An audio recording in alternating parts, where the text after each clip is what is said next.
ఆదికాండము 24వ అధ్యాయము. అబ్రహాము బహుకాలం గడిచిన వృద్ధుడై ఉండెను. అన్ని విషయములలోనూ యెహోవా అబ్రహామును ఆశీర్వదించెను. అప్పుడు అబ్రహాము తనకు కలిగిన సమస్తమును ఏలుచుండిన తన ఇంటి పెద్ద దాసునితో, నీ చెయ్యి నా తొడ క్రింద పెట్టుము. నేను ఎవరి మధ్య కాపురమున్నానో ఆ కానానీయుల కుమార్తెలలో ఒకదానిని నా కుమారునికి పెళ్లి చేయక, నా స్వదేశమందున్న నా బంధువుల యొద్దకు వెళ్ళి ఇస్సాకును నా కుమారునికి భార్యను తెచ్చినట్లు ఆకాశం యొక్క దేవుడును భూమి యొక్క దేవుడనైన యెహోవా తోడని నీ చేత ప్రమాణము చేయించదను అనెను. ఆ దాసుడు, ఈ దేశమునకు నా వెంట వచ్చుటకు ఒకవేళ ఆ స్త్రీ ఇష్టపడని ఎడల నీవు బయలుదేరి వచ్చిన ఆ దేశమునకు నేను నీ కుమారుని తీసుకుని పోవలెనా అని అడుగగా, అబ్రహాము, అక్కడికి నా కుమారుని తీసుకుని పోకూడదు సుమీ. నా తండ్రి ఇంట నుండియు నేను పుట్టిన దేశము నుండియు నన్ను తెచ్చి నాతో మాట్లాడి నీ సంతానమునకు ఈ దేశమునిచ్చెదనని ప్రమాణము చేసి నాతో చెప్పిన పరలోకపు దేవుడగు యెహోవా తన దూతను నీకు ముందుగా పంపును. అక్కడ నుండి నీవు నా కుమారునికి భార్యను తీసుకుని వచ్చెదవు. అయితే నీ వెంట వచ్చుటకు ఆ స్త్రీ ఇష్టపడని ఎడల ఈ ప్రమాణం నుండి విడుదల పొందేదవు గాని నీవు నా కుమారుని ఎక్కడికి తీసుకుని పోకూడదని అతనితో చెప్పెను. ఆ దాసుడు తన యజమానుడుగా అబ్రహాము తొడ క్రింద తన చెయ్యి పెట్టి ఈ సంగతి విషయమై ప్రమాణము చేసెను.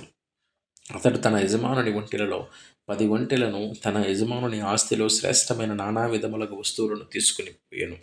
అతడు లేచి అరామ్నహరాయిములోనున్న నాహోరు పట్టణమునకు చేరి సాయంకాలమందు స్త్రీలు నీళ్లు చేదుకొనవచ్చు వేళకు ఆ ఊరి బయటనున్న నీళ్ల బావి యొద్ద తన ఒంటెలను మోకరింపచేసి ఇట్లనెను, నా యజమానుడగు అబ్రహాము దేవుడైన యెహోవా, నేను వచ్చిన కార్యమును త్వరలో సఫలము చేసి నా యజమానుడగు అబ్రహాము మీద అనుగ్రహము చూపుము. చిత్తగించుము, నేను ఈ నీళ్ల ఊట యొద్ద నిలుచుచున్నాను. ఈ ఊరి వారి పిల్లలు నీళ్లు చేదుకొనుటకు వచ్చుచున్నారు. కాబట్టి నేను త్రాగునట్లు నీవు దయచేసి నీ కడవను ఉంచుమని నేను చెప్పగా, నీవు త్రాగుము, నీ ఒంటెలకును నీళ్లు పెట్టెదనని ఏ చిన్నది చెప్పునో ఆమెయే నీ సేవకుడైన ఇస్సాకు కొరకు నీవు నియమించినదై ఉండునుగాక. అందువలన నీవు నా యజమానుని మీద అనుగ్రహము చూపితివనియు తెలుసుకొందువనెను. అతడు మాటలాడుట చాలింపక ముందే అబ్రహాము సహోదరుడైన నాహోరు భార్య అయగు మిల్కా కుమారుడైన బెతూయేలునకు పుట్టిన రిబ్కా కడవ భుజం మీద పెట్టుకుని వచ్చెను. ఆ చిన్నది మిక్కిలి చక్కనిది, ఆమె కన్నిక, ఏ పురుషుడును ఆమెను కూడలేదు. ఆమె ఆ బావిలోనికి దిగిపోయి కడవను నీళ్లతో నింపుకొని ఎక్కిరాగా, ఆ సేవకుడు ఆమెను ఎదుర్కొనుటకు పరిగెత్తి, నీ కడవలో నీళ్లు కొంచెము దయచేసి నన్ను త్రాగనిమ్మని అడిగెను. అందుకు ఆమె, అయ్యా త్రాగుమని చెప్పి త్వరగా తన కడవను చేతి మీదకి దించుకొని అతనికి దాహం ఇచ్చెను. మరియు ఆమె అతనికి దాహం ఇచ్చిన తరువాత, నీ ఒంటెలు త్రాగుమట్టుకు వాటికి నీళ్లు చేదిపోయేదనని చెప్పి త్వరగా గాడిలో తన కడవ కుమ్మరించి తిరిగి చేదుకున్నటకు ఆ బావికి పరుగెత్తుకుని పోయి అతని ఒంటెలన్నింటికి నీళ్లు చేదిపోసెను. ఆ మనుష్యుడు ఆమెను తేరిచూచి తన ప్రయాణమును యెహోవా సఫలము చేసినో లేదో తెలుసుకొనవలెనని ఊరకుండెను. ఒంటెలు త్రాగుటైన తరువాత ఆ మనుష్యుడు 1/2 తులము ఎత్తుగల బంగారపు ముక్కు కమ్మిని, ఆమె చేతులకు 10 తులముల ఎత్తుగల 2 బంగారు కడియములను తీసి, నీవు ఎవరిని కుమార్తెవు? దయచేసి నాతో చెప్పుము. నీ తండ్రి ఇంట మేము ఈ రాత్రి బస చేయుటకు స్థలమున్నదా అని అడిగెను. అందుకు ఆమె, నేను నాహోరునకు మిల్కా కనిన కుమారుడగు బెతూయేలు కుమార్తెను అనెను.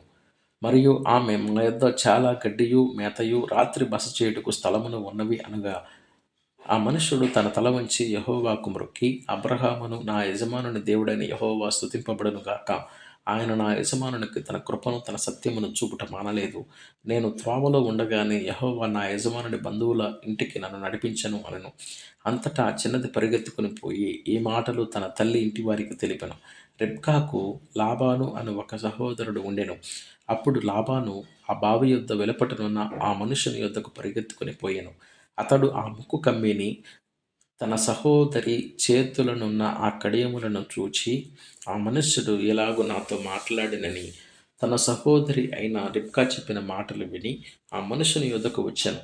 అతడు ఆ బావి యొద్ద ఒంటెల దగ్గర నిలిచి ఉండగా, లాబాను, యెహోవా వలన ఆశీర్వదింపబడిన వాడా, లోపలికి రమ్ము. నీవు బయట నిలువనేలా ఇల్లును ఒంటెలకు స్థలమును నేను సిద్ధము చేయించితిని అనెను. ఆ మనుష్యుడు ఇంటికి వచ్చినప్పుడు లాబాను ఒంటెల గంతలు విప్పి ఒంటెలకు గడ్డియు మేతయు కాళ్ళు కడుగునట్టుకు అతనికిని అతనితో కూడా ఉన్నవారికి నీళ్లు ఇచ్చి అతనికి భోజనం పెట్టించును గాని అతడు నేను వచ్చిన పని చెప్పక మునుపు భోజనము చేయను అనగా లాబాను చెప్పుము అనెను. అంతటా అతడు ఇట్లనెను, నేను అబ్రహామునకు దాసుడను, యెహోవా నా యజమానుని బహుగా ఆశీర్వదించును గనుక అతడు గొప్పవాడాయెను. అతనికి గొర్రెలను గొడ్లను వెండి బంగారములను దాసదాసీ జనమును ఒంటెలను గాడిదలను దయచేసెను. నా యజమానుని భార్య అయిన శారా వృద్ధాప్యములో నా యజమానునికి కుమారుని కనెను. నా యజమానుడు తనకు కలిగినది యావత్తు అతనికిచ్చి ఉన్నాడు. మరియు నా యజమానుడు నాతో, నేను ఎవరి దేశమందు నివసించుచున్నానో ఆ కనానీయుల పిల్లలలో ఒక పిల్లను నా కుమారునికి పెళ్లి చేయవద్దు.